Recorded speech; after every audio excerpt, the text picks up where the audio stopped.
Welcome to Energy and Utilities' first podcast. The newest multimedia platform Energy and Utilities is adopting to bring you the latest insight, commentary and expert analysis on the region's energy sector.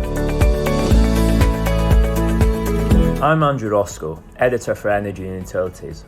And for our first podcast, we're going to bring you the highlights from our recent programme of 3 webinars looking at the impact of the COVID-19 outbreak on key areas of the Middle East energy sector.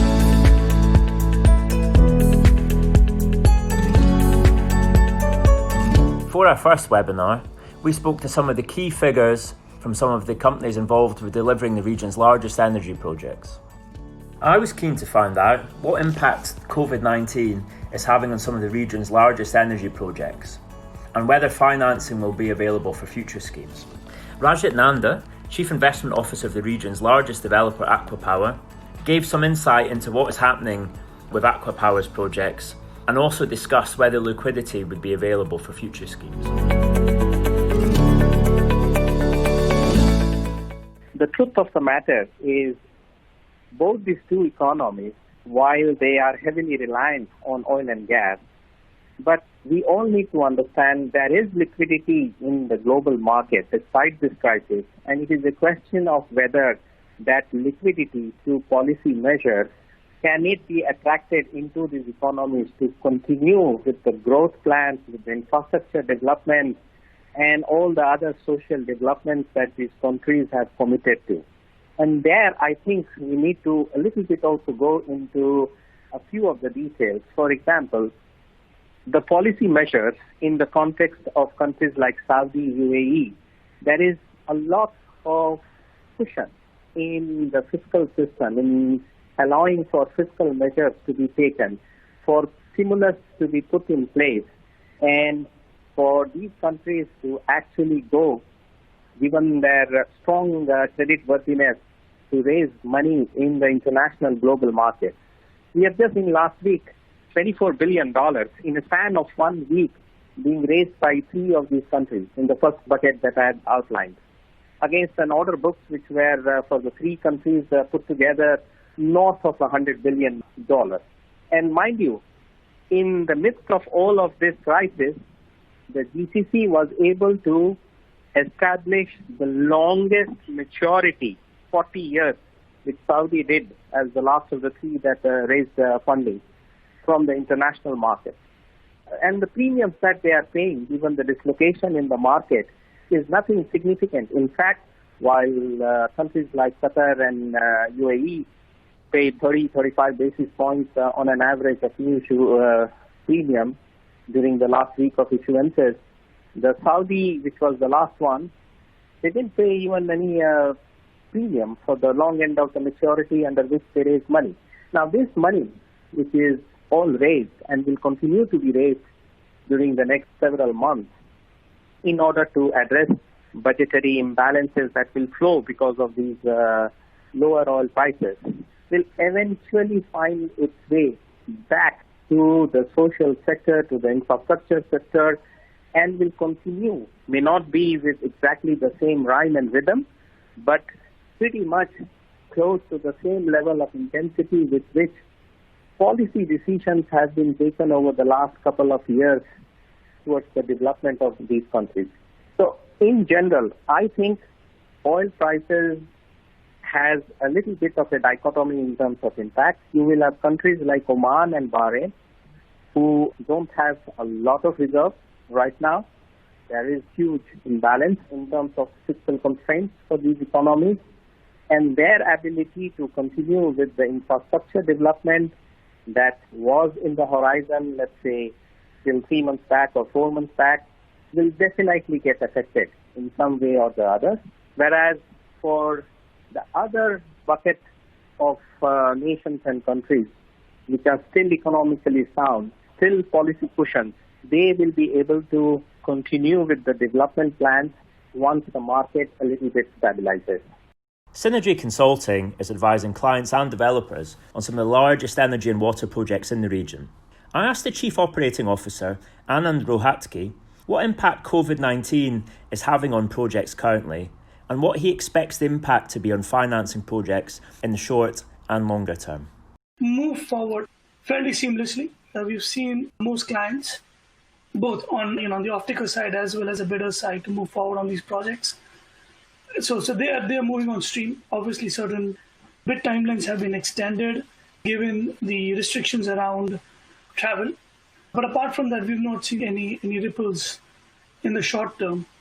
In the medium term, the projects which we were expecting, let's say in Q2, since these were based on existing or very near demand, our current estimate is that these will move forward.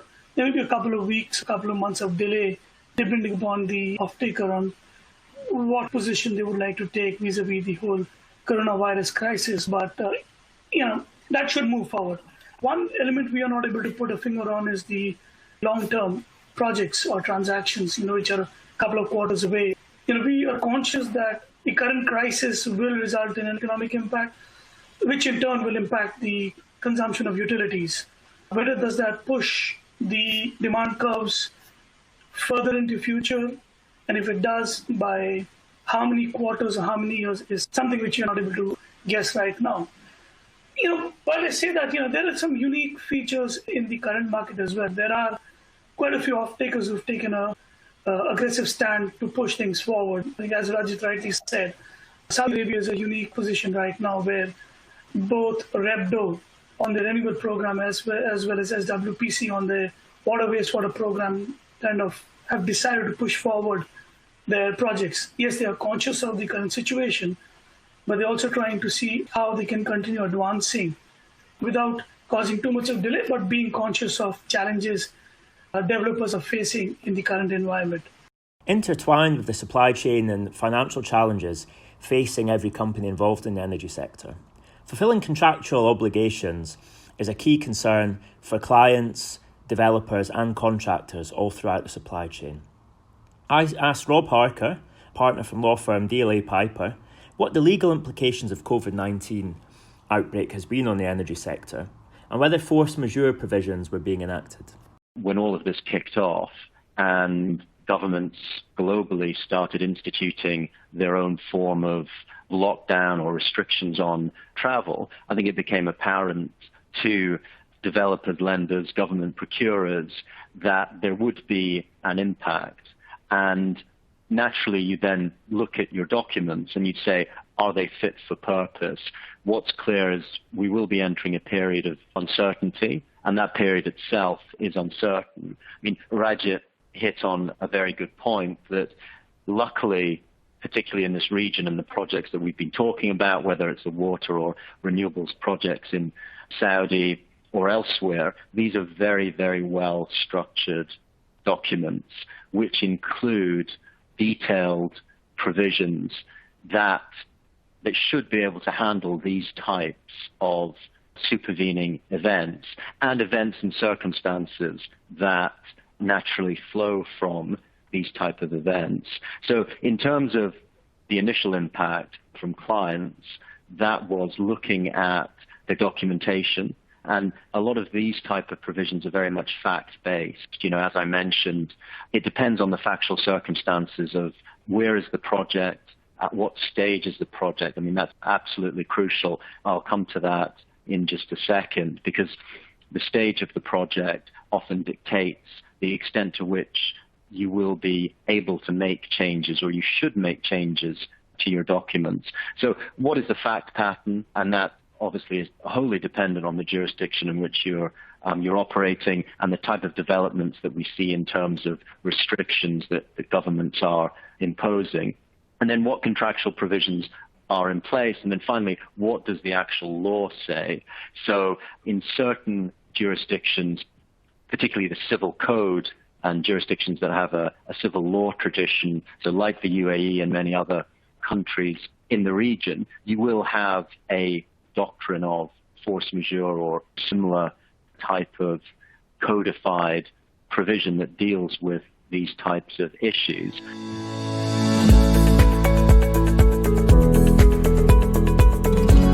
Energy and Utilities is delighted to announce the launch of Global Energy and Utilities Digital Week. Running from the 10th to the 13th of August, the Digital Week will host a series of global and region-specific content, analysis and debate from key decision makers and companies in your sector. Please visit energy-utilities.com to find out more information and how your company can get involved. For the second instalment of the webinar series, Energy and Utilities invited representatives from government, developer and the financing communities to discuss the impact of COVID-19 on the region's renewable energy aspirations. I asked Suresh Bhaskar, Regional Vice President of Business Development for ENGIE, what he felt the impact of COVID-19 would be in the region's ambitious renewable energy programs. The overriding theme here is that the renewable projects are being pursued by Middle Eastern countries and GCC in particular for a variety of reasons, and many of those reasons remain valid even in these difficult times. So, for example, renewable projects are being pursued under a PPP framework, public-private partnership framework, or sometimes 100% private partnership, and relying on project financing. So it's not applicable to renewable projects alone, but it can be applied on any infrastructure, but it's also true for renewable projects. So if this kind of projects are a way to, diversify or dip into alternate pool of capital so that capital allocation by the host country can be diverted for more pressing needs, So that's still valid in this case because the framework under which the renewable project is being pursued or a renewable project capacity is being added on is very much relevant, perhaps even more relevant in these troubled times when there is liquidity constraints and social needs to be met. That's first point. Second point, I think the renewable projects has been well established now, has achieved grid parity, and sometimes I think Brendan talked about the increased cost of capital is still at a discount to the alternate power source. So in a way, it has a positive impact on the balance sheet of the utility. So there's a compelling economic needs that still should persist and that should feed into the positive mood about pursuing renewable projects. Brendan Cronin, head of the Middle East for management consulting firm AFRI, identified some of the markets in the Gulf that he expected to do well in terms of delivering renewable projects and others that may struggle in the face of COVID-19. I think it's a bit of a follow-on from the slide I had on project financing. I think, for countries like Saudi and Abu Dhabi, where the cost of capital for those projects is still going to be low, I still think they're going to be extremely good value, those renewable projects, and they will proceed. I think Oman is probably going to need to pause its renewable program because I think that they are not going to be able to, the bidders for those projects are not going to be able to raise finance and give OPWP a competitive price.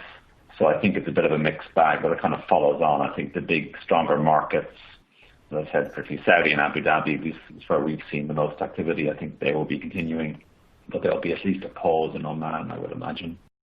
While in the past, a sharp fall in oil price often led to renewable energy projects being put in the back burner, Mohammed Atif, regional head for energy consultant DNV Energy, is very positive about the long-term fundamentals for renewable projects in the region. It's a very, very interesting time because normally when you're experiencing or you're right in the middle of, such calamities as COVID-19 and economic prices sort of headed in a more deflationary trend, it's very, very difficult to look beyond 1 month or 2 months, let alone a few years. But I think, as has happened historically, that in a year's time or a few years' time, when you look at the price chart, we'll see this period as on the long-term chart, a blip. And in general, what I mean by that is the medium-term trajectory of renewables investments, the business case, as Brendan mentioned, as you mentioned as well, is still there. The long-term commitments are still there. Those countries that were also mentioned, yes, I would say projects are moving forward, perhaps a little bit slower than in some cases they may have done, but still they are moving forwards. The biggest challenge that we face at the moment is the short-term demand impacts, both maximum demand and just general growth in consumption. Nevertheless, as we've seen in the last few years, there has been a continuing decoupling of the power sector versus hydrocarbons, and also between crude oil and gas. So first it was between crude oil and gas, and now more so between hydrocarbons and the power sector. Therefore, I think more and more decisions, unlike in the past, more and more decisions in the power sector continue to be made independent of what's happening in particularly the crude oil markets. It's more an issue of, from a technical perspective, it's a logistical issue. Initially, there was a shutdown in China that stopped a lot of contracts being signed and movement with EPC contractors, as you know, very active in the region. Now we're having an issue of sort of on the demand side, short term perhaps, plus government exchequers with the lower oil price. But in general, we still see this as actually a great period, and we still see a lot of activity going into integrating these renewables, integrating storage, and hence from a global perspective, based upon the decoupling that I mentioned, I still see the cost curve continuing to trend downward in the storage sector as well, possibly not as quickly. The reason for that is the speed with which we uptake electric vehicles, electrification of transport. Again, these are global trends, so we can segment them to the region, but the price curves are impacted globally. So I think there's a temporary slowdown, but in general, there's a government policy wants to continue to move away from these big fluctuations and shocks. The energy transition and decarbonization is imperative. And as you will all have seen recently, IRENA released their figures where continued deployment of renewables could have an impact of plus $95 billion or more on the economies of the region. So short term, yes, there are some decision issues, there are some price signals. Medium term, I believe we continue to move forward, but long term, I think it's one direction. With the vast majority of the region's renewable energy projects being privately financed, Pri McNair, Head of Client Coverage for HSBC Bank, discussed the impact of COVID-19 on the region's economies and banks, and what she felt would be the impact on liquidity for funding clean energy projects in the short term and also post-pandemic. Countries across the region also have acted quickly to contain the effect of the virus. However, as we all know, these steps have had an impact on a range of sectors, not least travel and trade, which have been the heavy blow to both supply and demand. And the loss of income at various levels of the region's economies will put pressure on liquidity, as we have begun to observe from a banking point of view. To offset this, as we know, central banks across the region have implemented a number of measures to boost liquidity by easing capital requirements and expanding repo operations, while also supporting the private sector by requiring banks to offer payment holidays and through the provision of new low-cost funding. State ownership of some of the region's largest banks give policymakers additional capacity to provide direct funding. And as I see on a day-to-day basis, we are processing a high volume of incremental short-term liquidity facilities and continue to provide extensive support to existing customer base. At HSBC, we have adopted a balanced approach to new money requests. Clearly, it's not necessarily a question of liquidity, but we are exercising extra due diligence as we should. Now, while these are challenging times, it's all important to remember that the region has been through difficult periods before. We don't see any current evidence of green projects being put on hold, and that resonates a lot of the comments by my fellow panelists. Many of the regional projects are on long-term PPA agreements with agreed pricing terms. So any liquidity issues should not impact the existing projects, is how we see it, and which have either reached financial close or are in development. Now, clearly, the current low gas prices may impact future appetite for renewable projects, as the bulk of electricity production in the region is based on gas, and this will obviously be in direct competition with future renewable energy projects. And with the decrease in economic activity, electricity consumption rates will plateau in the near term, which we believe will create even less demand for renewables. That said, all the countries in this region have stated clear renewable energy targets, and there is nothing to suggest that they will amend these targets. And indeed, we feel that crises such as this are an important opportunity to refocus on long-term sustainability. Instead of waiting for the crisis to pass, governments and energy companies should take action today to reinforce long-discussed reforms to become even more resilient and less reliant on fossil fuels. One area, though, where we may see an immediate decline is in the small-scale renewable development space across corporates and residents. This is probably where we will see impact of reduced liquidity and deteriorating economic conditions, given the upfront costs involved and the increasing competitiveness of fossil fuel energy. Developing renewable energy in the Middle East is not just about diversifying energy resources. Many of the region's governments are undertaking ambitious economic reform programmes, in which they're seeking to diversify their industrial sectors away from a dependence on oil and gas.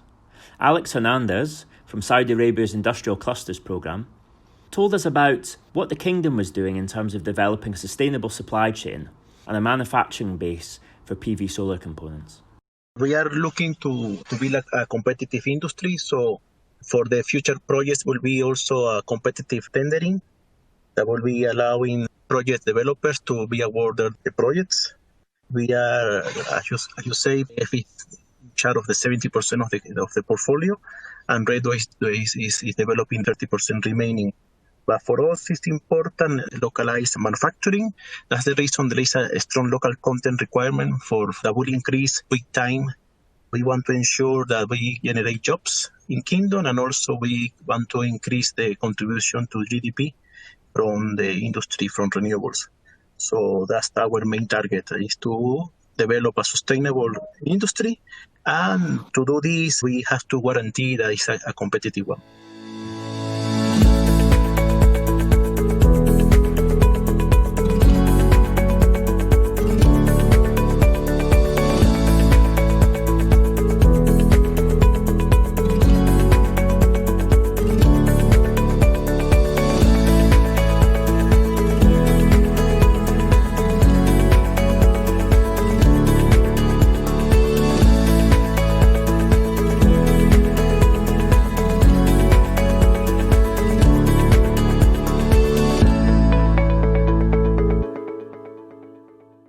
To wrap up the webinar series, the third instalment looked at digitalisation in the energy sector.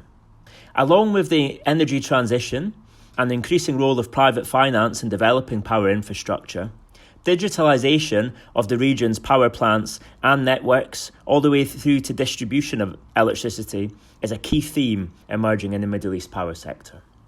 To get the topic started, Michael Wilkinson from DNV spoke about what we exactly mean by digitalisation, and also spoke about a recent survey DNV had completed looking at digitalisation and the future of energy. In my mind, I see a progression between what I call digitisation, which might be making things digital, digitalisation, which is the business opportunities that result from that, and then digital transformation, which is really about changing the way that your business operates in response to digitalization and digitization. So if digitalization is the business opportunities resulting from digital technology, what do we mean by that digital technology? I think that it means different things in different industries. But generally, I think we can define it as the impact of computers, connectivity between those computers, sensors and data, but also increasingly important and relevant is the software. And in there I might include artificial intelligence and machine learning as well. We conducted a study called Digitalization, the Future of Energy. We interviewed, I think, 5 customers or participants within the energy industry in detail. So these are people who operate assets, people who supply components into the power and renewables industry. And then we also had nearly 2,000 people who responded from across the power and renewables industry to our survey. So this is wind and solar generation, transmission and distribution, but also energy storage, energy finance, and energy management as well. So the spectrum of clean energy and transmission and distribution technologies. I wanted to just pull out a few highlights from that study, which I think are insightful and I think give us a bit of a sense of what the state of the industry is. And then that might then lead into some of the thoughts that some of the other panelists have about the impact of digital technology. So first of all, 87% of power and renewables respondents highlighted that they do have a digital strategy. And in fact, 41% said that digitalization is core to their publicly stated strategy. So that's telling us that digitalization is clearly relevant and important. And like I say, I think it'd be interesting to hear how that's become more or how that has changed in the last few weeks. 89% of companies are using digitalization for improving efficiency, followed by reducing costs and then also creating new products and services. 71%, when thinking about the skills that they need, they highlighted that 71% need employees with combined data and domain knowledge. It's this combination of the engineering skills, but also the data and technology skills. But really, for me, one of the most interesting features of this study was that 41% said that the biggest barrier to implementing their digital strategy was actually lack of digital mindset. So this is really showing us that digitalization is a combination of technology plus people. And there's an interesting cartoon you might have seen going around which highlights discussion between two people and saying, so what helped to push through your digital strategy? Was it the CEO? No. Was it your chief digital officer? No. Was it COVID-19? Yes. So I think in many ways we've been forced to rapidly accelerate the rollout of our digital transformation. After highlighting the importance of adopting a digital mindset if companies are to succeed with digitalisation programmes, Michael fielded a question from the audience on what can companies do to prepare their workforce to embrace digitalisation and maximise the returns. We asked people what is the top barrier to implementing digital technology or digitalisation within your organisation in power and renewables. And yes, you're absolutely right, 41% said that lack of digital mindset is important there. That, for me, I just find absolutely fascinating because, how do you define what digital mindset is? It's absolutely about the awareness and familiarity with the technology. Actually, I think it's more than that. I think it's about sort of open-mindedness or ability to embrace new ways of working. And absolutely, the technology is clearly one significant part of it, but it is this mindset or this willingness and flexibility, I think actually is probably a good way to describe it, this flexibility that people have in their way of working. And that absolutely varies according to the profile of the workforce within the organization. So depending on the age profile, but also the skills profile that people have. Things that were really strongly highlighted was the ability for or familiarity with data science. So data analytics playing an increasingly important role within power and renewables. But in addition to that, again, there were these people highlighted like creativity, so creative problem solving and the application of digital technology into these new scenarios. So it is absolutely a sort of people problem, shall we say. You can't really change an organization's culture and way of working overnight. I think that is absolutely something that you need to design your organization efficiently to cope with. You need to have the habits and the routines that people use, really right, their sort of day-to-day level. How are people working in a way which embraces digital technology? And then by having your company architecture right, your routines right, then you can start to change the culture. And that culture change, I think, has to come right from the top. It needs the executives, the C-level executives on board and driving it and pushing it and seeing the benefits of it. But it has to filter, down to line managers and right through the organization. Expanding on what Michael Wilkinson was talking about, Schneider Electric's Ahmed Fatin talked about the changes he is seeing in terms of perceptions of digitalisation and adopting a digital mindset, and what still needs to be done by companies in the energy sector to ensure that digitalisation initiatives are successful.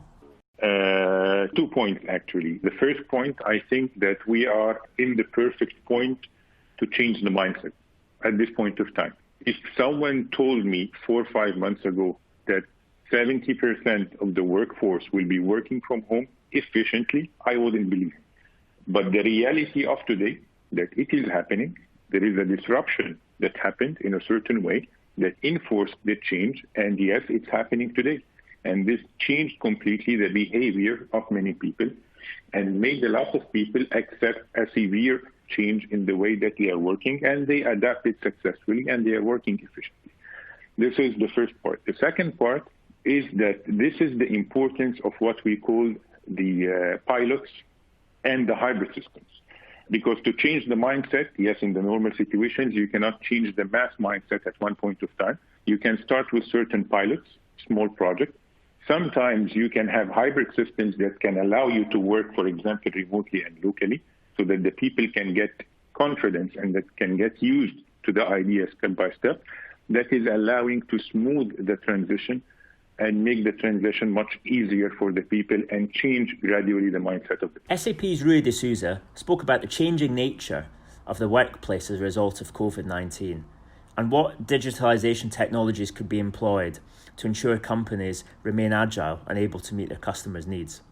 He then went on to discuss the importance of software and data to enable employees to harness the benefits of digitalisation and ensure that companies maximise the benefits of going digital. One reaction that I see is that the workforce is very agile, right? Now everybody's working from home, everybody is using Teams, Zoom, as if it's almost second nature, something unthinkable a few months ago. The other thing is that our software needs to have the right interface, something intuitive that people can click naturally, just as my kids are playing with the tablets and, computer games and etc. without ever reading instructions. The same needs to happen with the software, all right? You only change mindsets at the front line in maintenance operations if you have, for example, a tablet that has all the relevant information about the asset at the fingertips. You start changing the mindsets when there is a clear need, just as COVID forces us to work from home. But when the need is about, how to do more efficient operations, maintenance, etc., and you've got information in a way available in a way you never did that, it is up to us, representatives of different organizations that build hardware as well as software, to really focus on the customer, on needs, and ensure that this interface will enable an uptake on digitalization. I think that this comes back, to the point that this is about people as well. And, there's lots of software that exists, which is, let's say, built by engineers, for engineers. And if you actually want people to adopt it and use it and build it into their routines in how they work day to day, then this user experience, this UI and UX become absolutely critical. And I think that's that sort of soft skills which are important. To wrap up the webinar, Michael Wilkinson answered a question from the audience on the impact of digitalisation on the renewable energy sector, and also looked at some of the applications of digital technology in the power and renewable sector. In many ways, I think that the renewables industry was born digital, so in many places, renewables came into prominence in very recent times. And if you buy a wind turbine now, it comes with a SCADA system built in, and access to the data is part of normal operations. I think that there are many good solutions. In terms of integration, though, I think that's a really interesting challenge. And I think as we see an increase in penetration of renewables, which is happening in the vast majority of markets, then the ability to remotely dispatch and control these assets in a much more automated and dynamic way than we can at present, that becomes increasingly important. And I know that there are many industry bodies and governmental organizations who identify this as a clear challenge and are working towards finding efficient but also effective solutions. This wraps up Energy and Utilities' first podcast. I hope you enjoyed the content and found it useful. And we look forward to welcoming you for our next podcast and also our future webinar series, which will be coming soon. Please don't forget to check out www.energy-utilities.com for all your latest news and analysis on the region's energy sector. Goodbye for now. Speak to you soon.